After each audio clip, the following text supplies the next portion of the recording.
7, tá certo, então.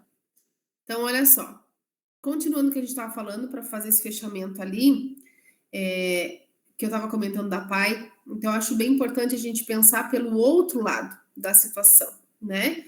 Da necessidade que se tem desse tipo de instituição. E uma coisa também que é bem relevante, gente, quando a gente fala em inclusão, a gente não fala só de alunos com dificuldades de aprendizagem, com laudos e diagnóstico, nós falamos de todos, inclusive aquele aluno que vai muito bem, que não tem dificuldade nenhuma, que apresenta um excelente desenvolvimento cognitivo na instituição escolar, que não te dá trabalho, mas que muitas vezes ele é inerte, ele é inexistente no ambiente escolar, justamente por não incomodar, por não dar trabalho, né? Por não trazer nenhuma demanda específica, ele não é nem visto na escola, o que também é muito triste. Então, esse aluno também precisa ser visto e tratado dentro do processo, né? Da mesma forma que o outro, não, cada um com a sua diferença, com a sua necessidade, mas com o mesmo direito, com o mesmo olhar, com o mesmo acolhimento. É dessa forma que a gente precisa olhar esta demanda. Então, que isso, gente, nos ajude a olhar para aquela criança, a olhar para aquele aluno de acordo com um contexto que ele vive. Não só uma necessidade momentânea, mas um contexto, né? E voltando para aquela pergunta que eu tinha feito, que duas pessoas ali, ou duas instituições, enfim, se manifestaram, quando eu perguntei qual que é a maior dificuldade. Uma delas colocou pedagógica, né? Que a dificuldade maior é pedagógica, e outra colocou comportamental. Então, agora a gente vai falar um pouquinho especificamente dessas duas linhas. Como é que eu faço inclusão pedagógica, tá? Pedagogicamente falando, gente, nós sabemos, e vocês podem usar isso até de exemplo em reunião de pais ou em conversa com pais, que nós temos uma linha que a gente segue, que se chama metodologia, dentro do ambiente escolar. E que dentro dessa metodologia, cada professor, cada profissional usa de uma didática muito própria, muito específica. Alguns são mais lúdicos, são mais dinâmicos, outros são mais sérios, outros, enfim, de acordo com o seu perfil. E tá ótimo, cada um sabe o que faz lá, né? Assim a gente espera. Ok, além da metodologia e da didática, eu preciso observar currículo, né? Então, qual é o plano curricular para o ano para aquela criança? Ele precisa dar conta de determinados critérios. Qual é o planejamento pedagógico que eu, tendo plano curricular anual, semestral, não sei como é que vocês têm aí, né? Acredito que seja anual, vou fazer com que o meu aluno dê conta de atingir esse plano, mesmo com algumas dificuldades diagnósticas ou de transtornos que eu sei ou que eu tenho conhecimento, enfim, que ele tem. Como que eu vou fazer isso? Fazendo adaptação pedagógica. Que tipo de adaptação? Bom, se fosse para a gente falar especificamente aqui, eu teria que saber qual a dificuldade específica do aluno que vocês têm. Então, eu vou falar alguns casos de maneira geral para ver se ajudam vocês. Se vocês agora quiserem sinalizar, é a hora de vocês me falarem, prof, eu tenho um aluno com essa dificuldade, como é que eu poderia trabalhar dessa forma? Agora é a hora de a gente fazer essa troca, tá?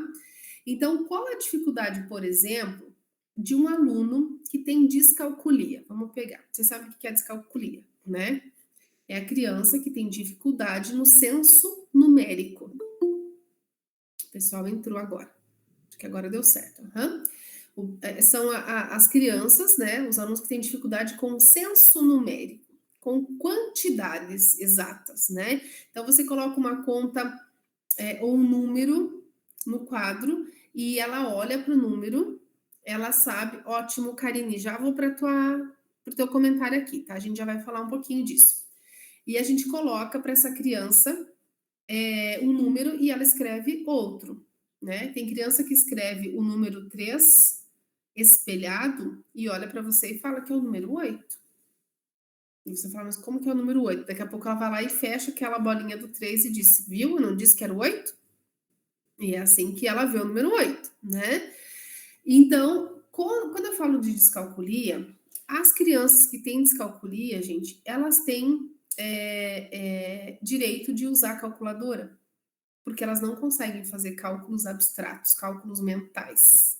Então, se você percebe que ela tem domínio, não estou dizendo que ela saiba 100%, mas que ela tem um certo domínio sobre a tabuada, reconhece alguns números, mas quando você tira esses números fora da ordem, ela já não reconhece mais, ela se perde, né?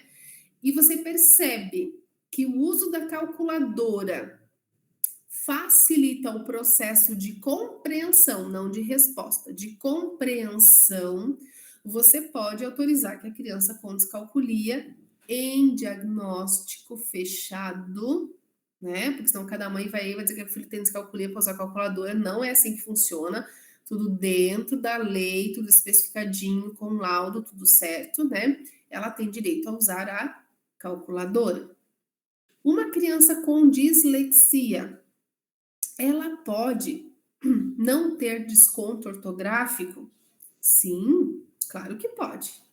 Inclusive é um direito dela. Mas onde que está escrito isso? Tem que ser solicitado pelo profissional que atende a criança, tá? Nós, enquanto escola, não vamos tomar providência nenhuma se o profissional não direcionar para nós, porque senão a gente está daqui a pouco, sabe, abrindo uma margem que nem a gente dá conta depois no final. Tá, mas quais a gente não vai descontar? A dislexia, existem 3 tipos de dislexia. A dislexia visual, a dislexia mista, a dislexia auditiva. Eu tenho que saber quais são, que dislexia que ela tem, tá?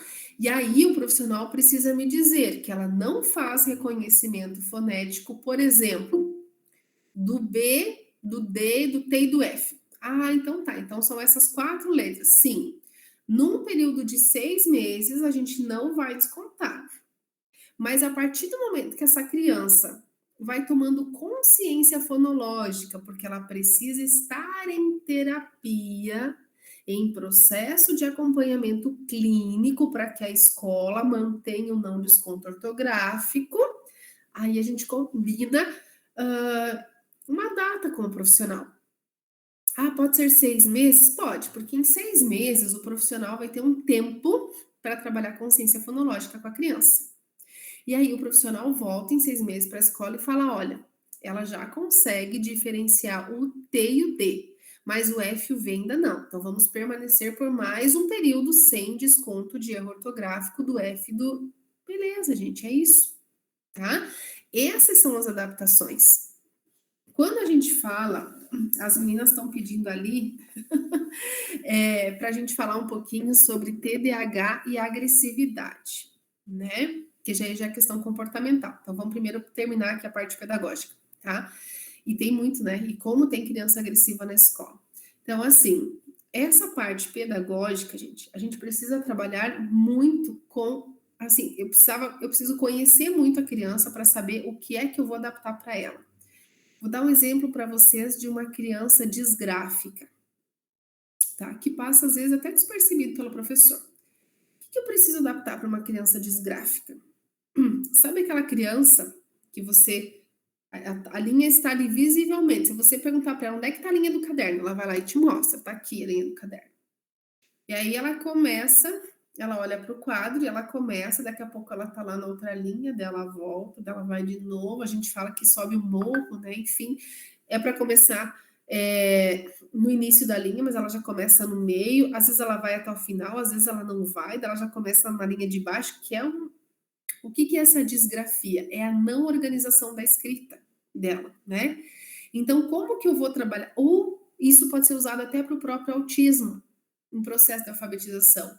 O autista, ele tem muito de escrever um letrão, de aperta aquela letra assim, ó, que vai 3 linhas para escrever a letra A, né? O que a gente faz? A gente vai adaptando o caderno. A gente vai combinar que cor que ele gosta. Ah, ele gosta do azul? Tá. Aí eu vou pegar uma canetinha azul. Se eu tiver aquelas, eu não sei como é que vocês chamam aí, aquelas fitas de R$1, aquelas fitas coloridas, eu vou pegar a fita azul. E eu vou começar a trabalhar com ele no caderno, numa folha, sem linha. E eu vou começar. Aí eu vou colocar a fita, eu vou diminuindo, vou diminuindo até ficar do tamanho da linha no caderno. Quando esse treino for feito, agora a gente vai lá para o caderno. Quando a gente estiver lá no caderno, eu vou continuar no azul, porque visualmente para o autista foi a cor que ele escolheu, então para ele o azul virou uma referência. E eu vou colocar um marca-texto, se não tiver, pode ser um lápis de cor azul, enfim. E eu vou colocar na linha, ó, é aqui, ó. Só que ao invés de ser a fita, já é o lápis. E você vai escrever neste espaço. Se preciso for, você ainda pode colocar uma flechinha. É aqui, porque o autista é muito visual. Pode ser que ele comece naquela linha, mas pode ser que ele comece na última linha do caderno, porque você não falou qual linha que era para começar. Para ele isso não está claro. Para nós é uma coisa óbvia, mas para ele não está claro. Vamos começar lá? Vamos. Para o desgráfico, a mesma coisa, gente. Ele não sabe. Quando você fala assim, fazer parágrafo, e ele te explica verbalmente. Ah, prof, eu sei o que é um parágrafo. É deixar o dedinho aqui, o espaçamento do dedo, quando a gente vai mudar o assunto do texto. Isso. Aí você olha no caderno, cadê o parágrafo dessa criatura? Ela não faz. Ela não tem isso no registro. O cérebro dela não dá esse comando para ela. E aí a gente precisa adaptar, né? E com o tempo, agora sim, gente, tome muito cuidado ao trabalhar caligrafia. Não sei se é por hábito de vocês ou não, tá? É um adendo aqui que eu nem gosto de falar muito disso, mas enfim, eu não sou fã de caligrafia, tá? Mas quem trabalha caligrafia e vê que tem um bom funcionamento, ok, tudo certo, não vamos brigar por causa disso, tá? Eu não sou a favor. Porém, quem trabalha e vê que dá certo, ok, só cuidem. Por quê? Porque às vezes a gente quer padronizar algo que não é para ficar num padrão. Caligrafia é uma inclusão, gente? Para pensar. Não vou dar essa resposta para vocês hoje, tá? Quero que vocês pensem. É uma inclusão? Tem que ser aqui desse tamanho, redondinho, bonitinho, blá blá. Cuidado com isso, tá? Por isso que eu falo, falar de inclusão não é uma coisa assim, ah, é assim, acabou. O que é um padrão? A inclusão, ela foge totalmente dos padrões. Não sei se vocês percebem isso, tá? Então, vamos pensar um pouquinho juntos sobre isso também. Mas esse assunto eu sei que alguns professores amam caligrafia, e ele é um pouquinho... A gente precisava sentar, conversar, fazer o exercício para a gente pensar juntos. Mas tudo bem, é só para vocês terem essa reflexão, tá? Até que ponto é funcional, tá? E voltando para a parte pedagógica, por exemplo, uma outra observação que eu acho bem bacana a gente fazer com a criança TDAH, quando a gente vai fazer prova com ela, né? Vocês sabem muito bem que ela tem um pensamento extremamente acelerado. Então, assim, ela começa a ler na primeira linha, ela já está na última, ela nem lê tudo. Se duvidar, ela já está respondendo, e tudo muito rápido, muito sucinto, muito objetivo. Se a prova fosse só de xizinho, eles amam, né? Eles preferem. Então, assim, gente, para a gente fazer essa criança entender o comando da questão, isso serve para descalculia, para disgrafia, para disgrafia também. Seria muito importante que no comando da questão o professor passasse o marca-texto. Então, por exemplo, tem uma questão lá assim: eu ganhei 30 laranjas. Dessas 30 laranjas, eu doei 25 para o meu irmão e uma para a minha irmã. Com quantas laranjas eu fiquei? O que eu quero saber? O que eu tenho que saber nessa resolução, nesse probleminha? Primeiro, quantas laranjas eu tinha? Pega o marca-texto. 30. Depois, quantas eu doei? E você vai fazendo esse exercício com a criança. 25. Marca-texto. Mas eu doei só 25? Perdão, gente. Tô melhorando de uma gripe aqui, então o negócio tá complicado. Eu doei só 25? Tem sempre alguém que vai dizer, não, dou mais uma para a irmã. Então tá, mais uma. Agora a gente vai organizar. O que eu preciso saber? Repete com a criança. Quantas eu tinha mesmo? Para ver se ela fez o processamento. 30. Quantas eu doei para o meu irmão? 25, óbvio. Tá. Só 25? Não, e mais uma para minha irmã. Então são 26. Como que eu faço essa conta? O que eu preciso saber? Qual que é o comando da questão? Com quantas laranjas eu fiquei? O comando é isso que eu quero saber. O resto não me importa? Claro que me importa. mas a resposta que a criança precisa me dar tem que ficar clara para ela. A criança de TDAH, de dislexia, de descalculia, não vai lembrar. É muita informação, meu Deus, mas são números óbvios, a gente faz de cabeça. Nós, sim, gente. Mas e quem tem uma disfunção neurobiológica? Não faz. Quem tem um déficit intelectual?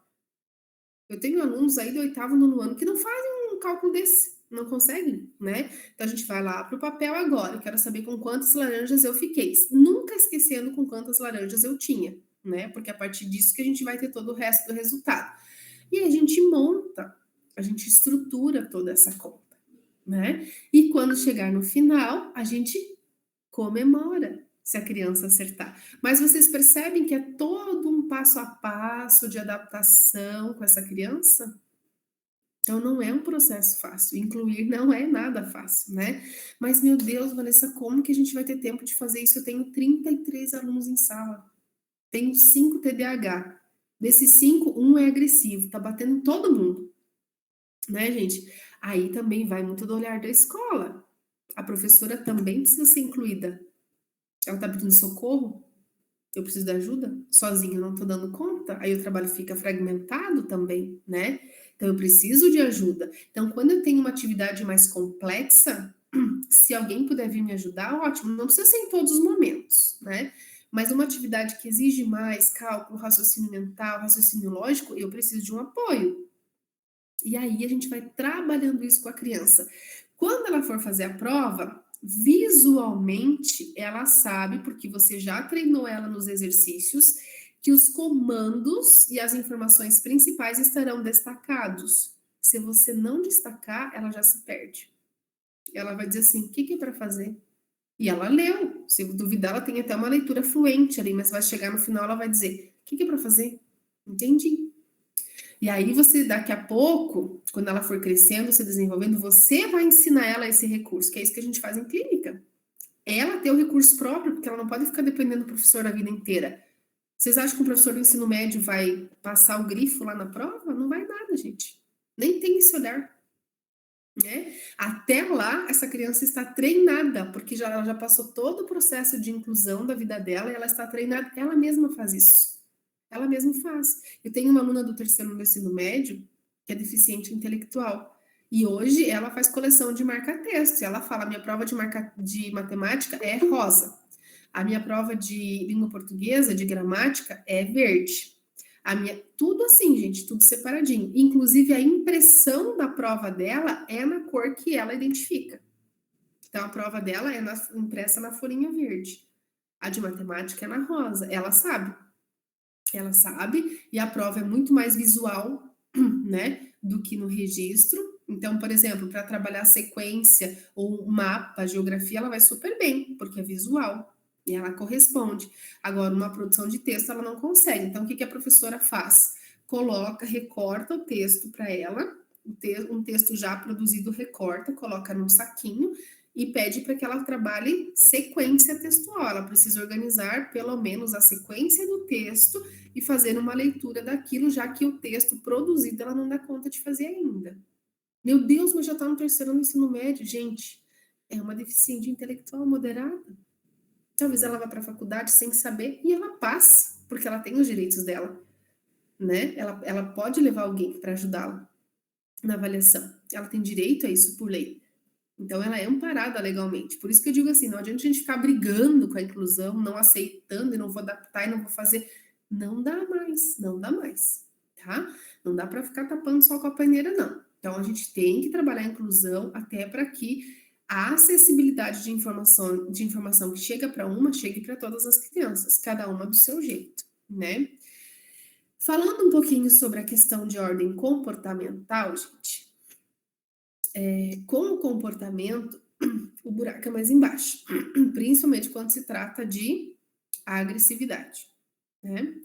Então, a gente tem sim muitas crianças hoje que estão indo para o ambiente escolar e por algum motivo que tem sim, sempre tem uma causa, e estão apresentando comportamentos agressivos. Primeiro, vamos buscar a causa desse comportamento. E assim, todo TDAH é agressivo? Não. Então ele é agressivo porque ele é TDAH? Não. Ou sim, a gente vai buscar a causa. Então é isso que a gente precisa entender. TDAHs não tratados são agressivos, tá? Quando eles são tratados precocemente, dificilmente eles vão se tornar agressivos. Porém, hoje nós temos muitas crianças com TOD, transtorno opositor desafiador, que não estão sendo ou não foram tratadas no período de primeira e segunda infância e hoje estão com transtornos de conduta na escola, né? Porque quando a gente fala que eles vão entrando para a vida adulta, eles passam do TOD para um transtorno de conduta bonito, gente. Isso é muito sério, porque além de eles serem agressivos, eles omitem, eles mentem, eles simulam situações. Você fala para eles, mas eu vi que você estava lá e que você derrubou o vaso. Ele olha para você e fala: não, você está enganada, não fui eu. Você fala, mas eu vi, ninguém me contou, eu estava lá. Mas não era eu. E te olha ainda, não, sabe? Então, por quê? Porque essa criatura, essa criança precisa ir para terapia. E é uma coisa que a gente tem que pegar no pé desses pais, gente. Não deem bobeira com isso, porque os pais têm responsabilidade sobre esse ser, tá? Nós, enquanto escola, vamos fazer a nossa parte, vamos orientar, vamos chamar, vamos conversar, mas os pais têm que se responsabilizar. Essa criança não pode chegar na sala de aula batendo em tudo e todos e não sofrer absolutamente nenhuma orientação ou por parte da escola chamar a família para buscar um auxílio, inclusive dar um prazo. Quando está no limite da escola, a escola tem que dar prazo. Pai, nós podemos voltar a conversar daqui 15 dias para que você busque um profissional externo para nos ajudar, porque ontem ele quebrou a vidraça, hoje ele bateu no amigo, né? A gente está com um caso aqui bem delicado, inclusive, né? Na cidade, que é um menino que eu atendo uma menina autista e por 2 vezes já ele puxou a calça dela atrás e colocou a mão no bumbum dela, né? E eu falei para a mãe, chamei a mãe aqui, a menina me contou, ela é autista, ela tá. Olha o que isso vai causar na vida dela, gente, para começo de conversa. Aí eu falei para a mãe, se você não for na escola conversar e procurar entender o que aconteceu, vou eu. Mas eu vou com o documento na mão já para ir para o conselho tutelar. Então eu prefiro que você vá e resolva, porque eu não vou admitir isso com um paciente meu. Aonde é que estavam as professoras? Ah, mas fugiu do nosso controle. Foge. E foge sim, eu sei porque eu sou professora e foge do nosso controle. Mas a minha pergunta é, não foi só uma vez. Uma vez foge do controle. Mas 2, 3, a menina foi lá contar. Ela falou para a prof, o fulaninho tá fazendo isso comigo. A professora disse, isso nunca vai acontecer. Impossível disso acontecer. Como assim? Eu não boto minha mão no fogo pelo outro. Eu não tenho como garantir, eu não vou dar uma garantia de uma coisa que eu não sei. Então, para vocês verem como é sério. E aí, para uma autista, nível 2, como ela, passar por uma situação dessa, gente, é lógico que isso vai dar problema mais tarde, né? O que ela interpretou disso? Ela nem se mexeu. Ela ficou apavorada, ela ficou com medo. Então, assim, para vocês perceberem como é complexo lidar com isso. E a gente perde o controle mesmo. A gente muitas vezes não sabe como resolver. Por isso tem que ter tudo muito documentado, com casos de agressividade. Ah, mas a gente já chamou a mãe 2, 3 vezes, a mãe não veio. A mãe não veio, manda uma convocação. A escola deve ter um documento aí, que é um modelo de convocação, manda uma convocação direcionada para os pais, que em tal dia, tal horário, que a escola pode, não é o horário que a mãe pode, é o horário que a escola pode atender, que a professora pode estar junto. Vai chamar esses pais aqui para conversar. Depois que chamar esses pais, vai fazer uma ata, né, onde todo mundo vai assinar, em que vão aguardar um parecer da família em tantos dias para o que vamos fazer com a criaturazinha que está quebrando a escola inteira. Porque assim, gente, nós precisamos ser incluídos no processo e incluir o nosso aluno. Mas, às vezes, numa situação de agressividade de aluno, nós sentimos excluídos do processo. né? Porque a gente não sabe o que fazer. E quando a gente não sabe o que fazer, a gente precisa buscar ajuda, a gente precisa pedir um apoio, um suporte, né? Porque senão, tem situações, eu não sei se acontece aí com vocês, né, de alto nível de agressividade, mas assim, os alunos chegam a bater nos professores, chegam a agredir professores. Mas isso é inadmissível, não é uma questão de ser inadmissível. É uma situação que aquela criança está buscando, está pedindo socorro de alguma forma e a família não está vendo ou não está fazendo nada. Só que o meu professor não vai passar por isso, não, né? Eu não é que eu não admito, eu entendo que ele está passando por uma situação difícil, só que o meu professor não está aqui para passar por isso. Então eu não posso aceitar que a família saiba da situação e não faça nada. Se a família não sabe, aí é outra história, né, gente? Porque aí como é que a família vai ajudar se a escola também não falou para a família? Aí não tem como, veja, então são contextos e contextos. Mas se a família sabe e não está fazendo nada, eu preciso dar uma intimada nessa família. E assim, gente, eu já fui pedagoga, coordenadora, assessora, secretária de educação e tem que intimar essa família. E vou dizer uma coisa para vocês. A família vem rapidinho para a escola quando a gente começa a entender que nota faz diferença. Vocês percebem que nota faz diferença para o pai e para a mãe? Um aluno que é 9 e 10, daqui a pouco você tira um 6. A mãe vem na escola. O que ela quer saber? Ao invés dela perguntar para o filho dela por que ela tirou um 6, ela vem perguntar para o professor. Olha que absurdo. Olha que ponto que a gente chegou, né? Aí o que ela fala? Prof, eu vim aqui só para saber por que ele tirou um 6. Ah, que vontade de dizer, ah, mas eu tenho essa resposta, né? Mas a gente respira fundo, né? E fala para ela assim, então tá, mãe, então vamos fazer o seguinte, vamos marcar para conversar amanhã no horário de aula, porque daí eu quero que seu filho esteja presente na reunião. Por quê? Eu não tenho que incluir o aluno, gente? Não é disso que a gente está falando? Aí, num processo que ele precisa estar aqui para explicar e contar para a mãe dele que ele não entregou a tarefa, que ele está de bobeira em sala de aula, que ele está. Aí eu não vou incluir ele no processo? Não. Ele já tem idade para estar aqui, vamos incluir ele no processo. Porque daí ele vai assumir responsabilidade, compromisso. Por isso que eu falo para vocês, gente, inclusão é das 7 da manhã às 5 da tarde na escola. É no recreio, é na fila, é na orientação, é incluir família, inclusão em todos os momentos. E assim, a gente entende que a agressividade é uma forma de a criança se expressar. Agora eu vou falar do lado da psicologia, né? A gente entende, a gente respeita e tudo bem, a gente compreende que aquela criança está passando por uma demanda difícil, mas o que a gente não pode aceitar é que a família.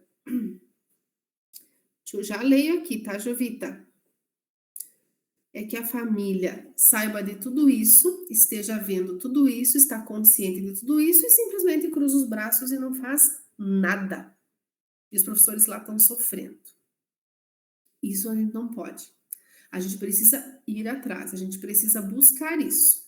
Então, assim, a gente faz todo o movimento de escuta, de acolhimento, de compreensão, mas a gente não pode aceitar que um aluno desse não tenha o atendimento necessário porque a família está deixando a desejar. E veja, gente, muitas vezes a inclusão, ela nos obriga a trabalhar com um fator chamado negligência. Muitas famílias são negligentes no processo dos filhos e muitos professores são negligentes no processo dos alunos. Por isso que a inclusão não acontece muitas vezes, né? Não estou dizendo nós aqui, tirando nós aqui todo o resto. Nós aqui a gente se salva, né? Mas por que eu estou dizendo isso?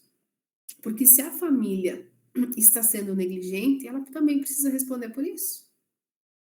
Ela deve responder por isso. É importante, né? Então a gente precisa fazer essa análise juntos. Então vejam, quando eu falo, vocês percebem que cada vez que a gente vai conversando sobre inclusão, assim, a sensação que dá é que o buraco é mais embaixo, né? E é mesmo. É muito mais complexo do que parece na capa do livro. Inclusão para todos. Acho o máximo esse título, né? Mas como é que faz isso? Como é que faz a inclusão para todos?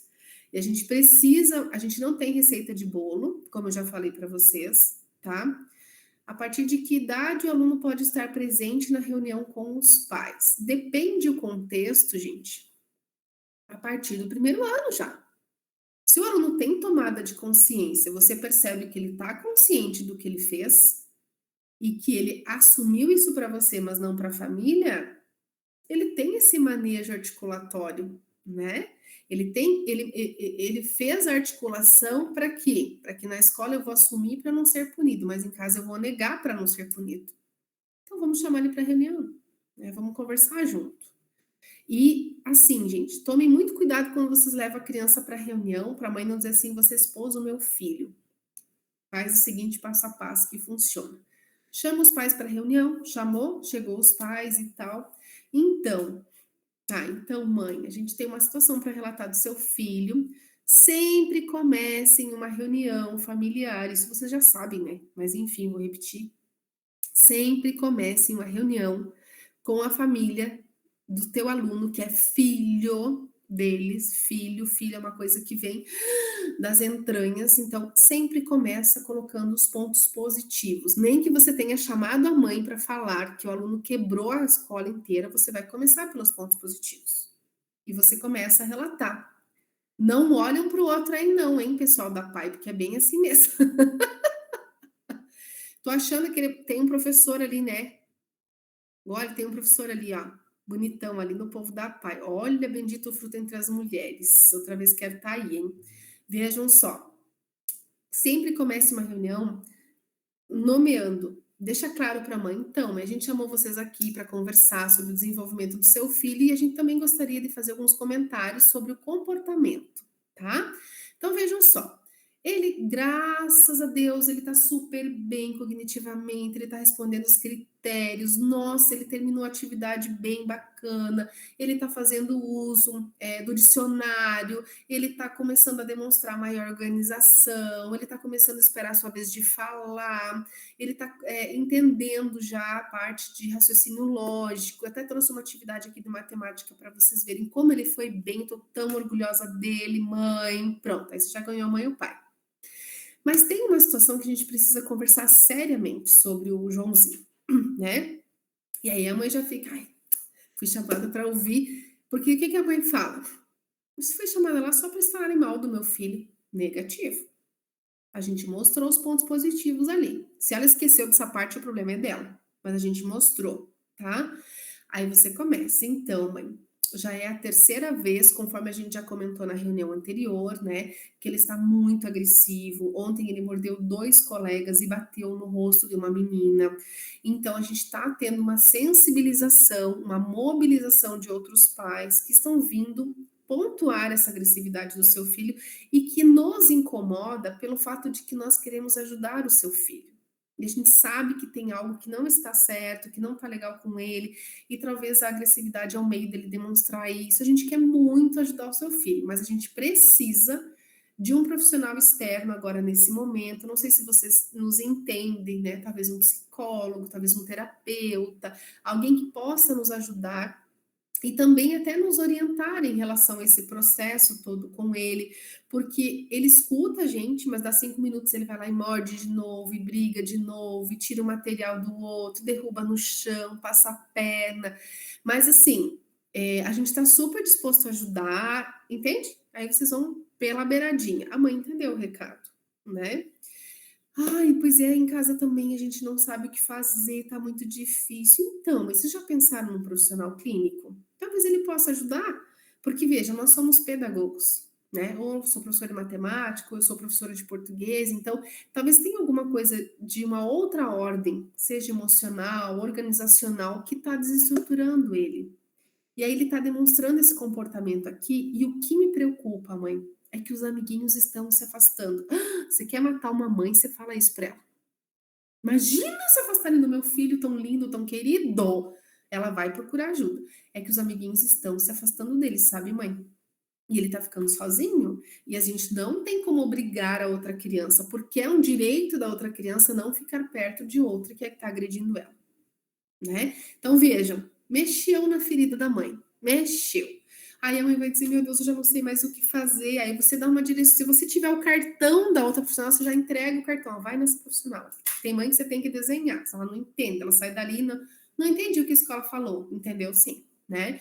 Mas tem mãe que é leiga, que não tem tanta instrução, a gente precisa quase que desenhar, de verdade isso, sabe. Então assim, direciona, olha só, e aí mãe, eu posso pedir uma autorização para vocês?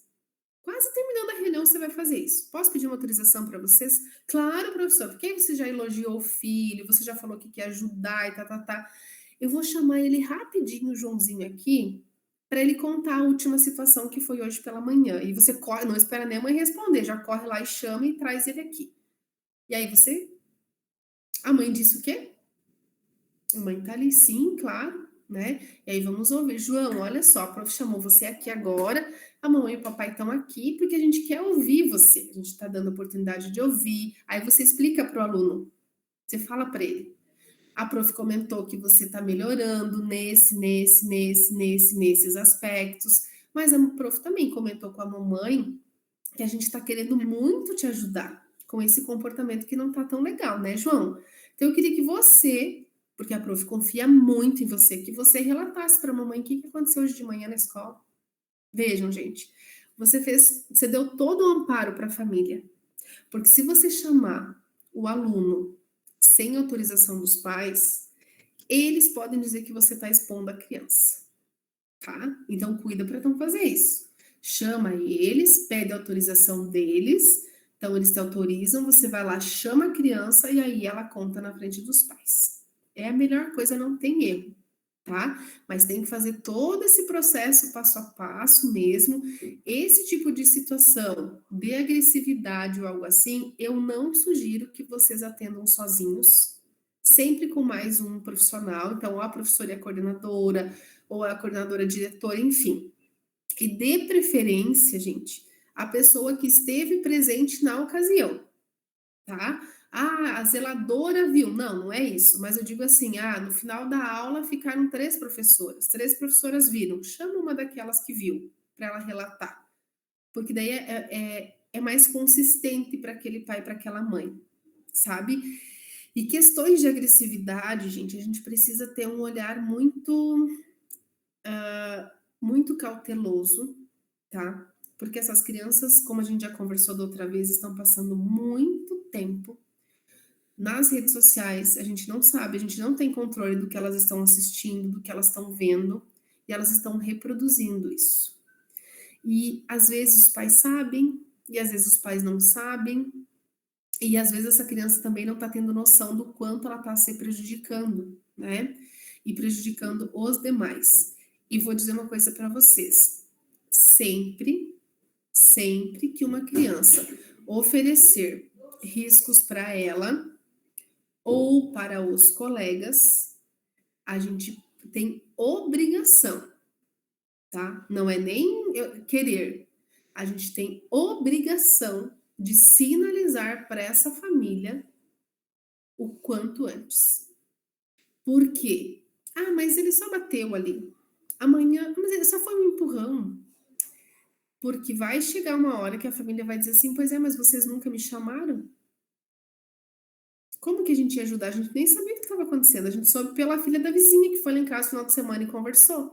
Não esperem a família vir para relatar isso para vocês, se está acontecendo dentro da escola. A não ser que aconteceu fora, né? No aniversário, que vocês não têm nada a ver com isso. Mas se acontece dentro da escola, aí também a escola não pode negligenciar. Até porque, assim, se a criança está se colocando em risco e colocando mais alguém em risco, vocês têm obrigação de sinalizar para essa família, tá? Porque, assim, precisa entrar com processo de atendimento clínico, às vezes até processo medicamentoso, em alguns casos não tem o que fazer, infelizmente, né? Tem que entrar com processo de medicação para baixar aquela adrenalina, aquela criança conseguir dar uma respirada, para começar a tratar clinicamente, para entender o que estava acontecendo, porque aí ela começa a organizar as ideias e começa a perceber o que é certo e errado, por que que fez, o porquê que não fez, mas quando ela está nesse turbilhão da agressividade, ela não se dá conta.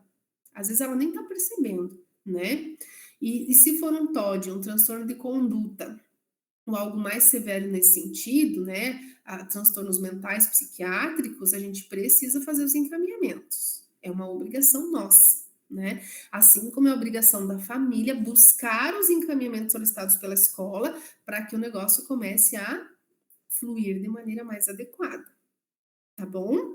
Mas existem, assim, gente, muitos e muitos casos. Se for para a gente tratar de cada um, e eu acho que a gente vai ter um pouquinho desse momento lá no nosso presencial, tá? Tô olhando aqui a minha anotação, né? O nosso próximo ainda é online, mas daí o outro já é presencial.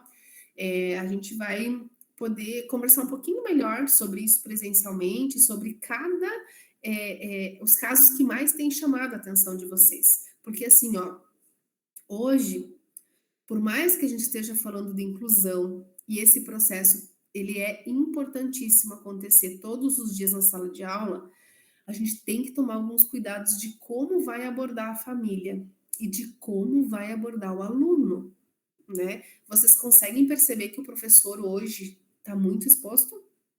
Vocês estão o tempo todo na vitrine levando pedrada? Então a gente tem que cuidar, tá? Cuidem, zelem pela imagem de vocês. Zelem, é um conselho que eu dou para vocês, tá? Então, assim, eu tô com um caso específico na minha sala de aula, chama alguém junto, chama alguém para observar essa criança junto com você, anota tudo. Tal dia, o que que aquela criança fez, tal dia, o que que ela fez, tal dia. Quando você for falar com a família, você está amparado. Olha, mãe, no dia 23 ela jogou uma garrafinha na cabeça de uma amiga, né? Quando eu fui questioná-la, quando eu fui perguntá-la por quê, ela disse que estava com raiva, mas ela não sabe me dizer do quê. Tá acontecendo alguma coisa em casa? Tá tudo certo? Ó, no dia 24 ela mordeu. Ela mordeu um coleguinha, sangrou, o colega chorou, a mãe do colega veio até a escola. Então, assim, a gente quer ajudar muito a fulaninha, mas a gente também não está sabendo como ajudá-la. A gente tem que ser sinceros, ó, nós, enquanto escola, a gente tem um limite. Então, agora a gente precisa de um profissional. E quando a gente se coloca no conceito de humildade para a família e diz assim: olha, o que a gente está conseguindo fazer, a gente está fazendo, mas agora não depende só de nós, a família entende que ela precisa buscar mais alguém, né? Se isso vai demorar ou não, gente, o importa é o pontapé inicial. E aí, registro para vocês se blindarem, tá? Para vocês se blindarem. A gente fez uma formação há uns 2 meses atrás com uma escola, foi uns 3 encontros, assim, bem rapidinho, de 1h30, 2 horas cada um, onde a gente trabalhou documento de atendimento à família. Então, para cada situação, a gente montou documentos para blindar um pouquinho a escola, blindar um pouquinho a imagem do professor. Porque hoje em dia o professor está muito exposto, e a gente tem que cuidar. Não dá para a gente, sabe? Então, assim, a gente precisa incluir, mas nós também precisamos estar incluídos nesse processo. E para eu me incluir nesse processo, eu preciso zelar pela minha imagem também, pela minha necessidade. Vocês me entendem? Tá? E se não concordarem, tudo bem, tá? É uma troca de ideias aqui. Mais alguém, gente, alguma dúvida? Alguém quer fazer algum comentário, trazer alguma informação específica? Quiserem falar, vocês não falam, gente? Meu Deus, que grupo mudo! Falem alguma coisa, nem que seja para falar que hoje é sexta-feira.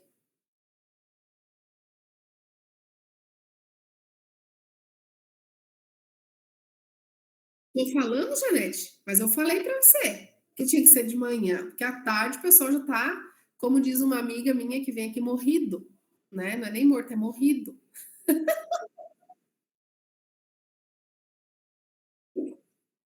Ah, tadinho. Mas como elas são queridas e amadas, elas vão participar de manhã com a gente. Gente, alguém quer fazer algum comentário, alguma dúvida? Perguntem. Não? Estão esperando mesmo das 5 horas. Eu vou falar, imagina, Janete, eu vou falar para eles me esperarem, que eu vou sair daqui e já chego aí, para nós terminar o encontro presencial. Umas 4 horinhas estou aí. Corre, né? Corre em tudo.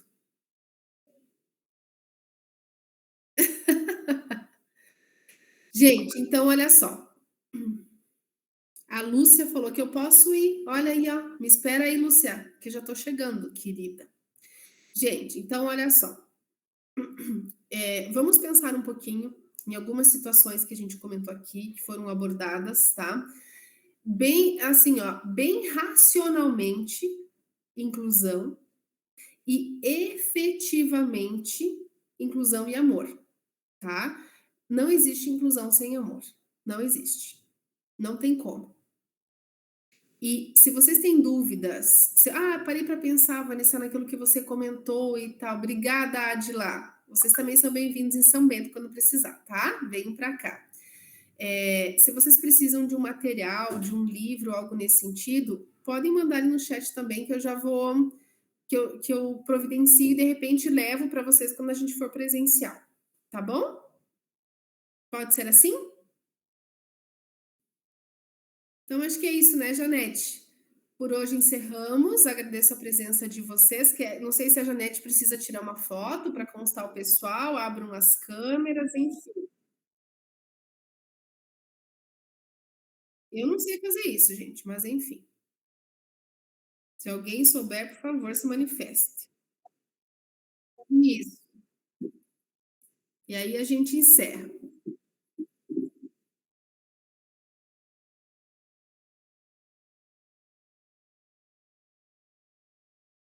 Eu falei o nome, aham, e eu vou levar eles também, Janete, presencialmente para elas darem uma olhada, acho que é melhor. Olha lá, que querida. Já quer, olha lá o povo se organizando.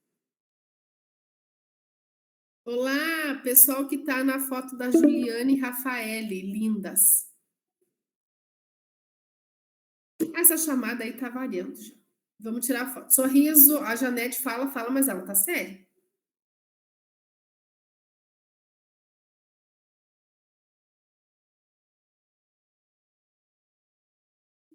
Gente, obrigada.